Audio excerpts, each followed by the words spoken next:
Hello friends, welcome to Salem Traditional Kitchen.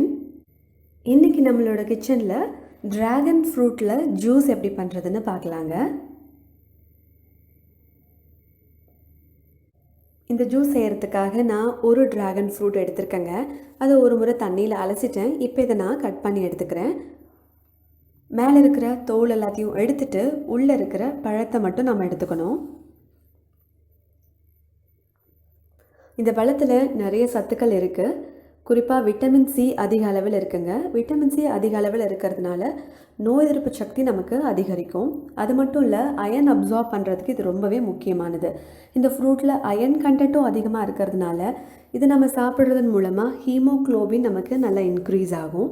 ஃபைபரும் நிறையா இருக்குது. அதனால் டைஜஷன் ப்ராப்ளம் உங்களுக்கு வராது. இந்த ஃப்ரூட் சாப்பிட்றதுனால சர்க்கரை நோய் வராமல் தடுக்கும்னு சொல்கிறாங்க. புற்றுநோய் வராமல் தடுக்கும்னு சொல்கிறாங்க. உடம்பில் இருக்கிற கெட்ட கொழுப்புகள் எல்லாம் கம்மி பண்ணுது. அதன் மூலமாக நம்மளோட உடல் எடையை குறைக்கிறதுக்கும் ரொம்பவே உதவுது. நம்மளோட ஸ்கின்னுக்கு, ஹேருக்கு ரொம்பவே நல்லதுன்னு சொல்கிறாங்க.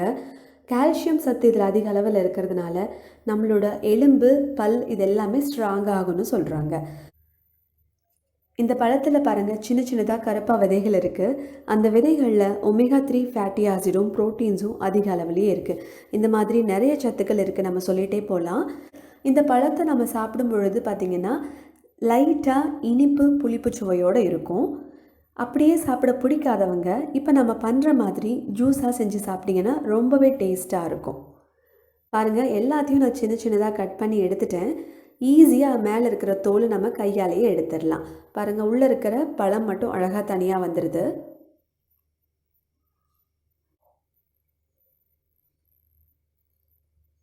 எல்லா பழத்தையும் பாருங்கள் எடுத்தாச்சு. இப்போ இதை ஒரு மிக்ஸி ஜாரில் நாம் சேர்த்துக்கலாம்.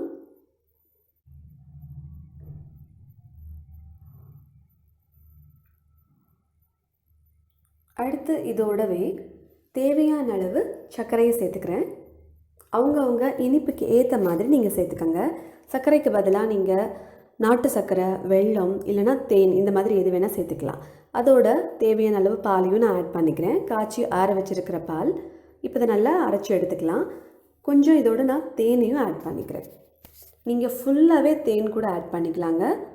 நான் கொஞ்சம் சுகரும் கொஞ்சம் தேனும் ஆட் பண்ணியிருக்கேன். பாருங்கள், நல்லா அரைச்சி எடுத்தாச்சு. இன்னும் கொஞ்சம் தேனையும் நான் இதில் ஆட் பண்ணிக்கிறேன். இனிப்பை செக் பண்ணிக்கோங்க. அவங்கவுங்க இனிப்புக்கு ஏற்ற மாதிரி ஆட் பண்ணிக்கோங்க.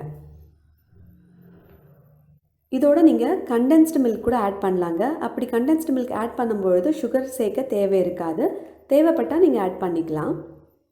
இன்னும் கொஞ்சம் பாலையும் அதில் ஆட் பண்ணி நான் திக்னஸை அட்ஜஸ்ட் பண்ணிக்கிறேன். நான் தண்ணி எதுவுமே ஆட் பண்ணல இதில். அவ்வளோதாங்க, டேஸ்டியான டிராகன் ஃப்ரூட் ஜூஸ் ரெடி ஆகிடுச்சு. இதே மாதிரி நீங்களும் செஞ்சு சாப்பிட்டு பாருங்கள். எப்படி இருந்ததுன்னு மறக்காமல் கமெண்ட் பண்ணுங்கள். இந்த வீடியோ பிடிச்சிருந்ததுன்னா ஒரு லைக் பண்ணுங்கள், ஷேர் பண்ணுங்கள்.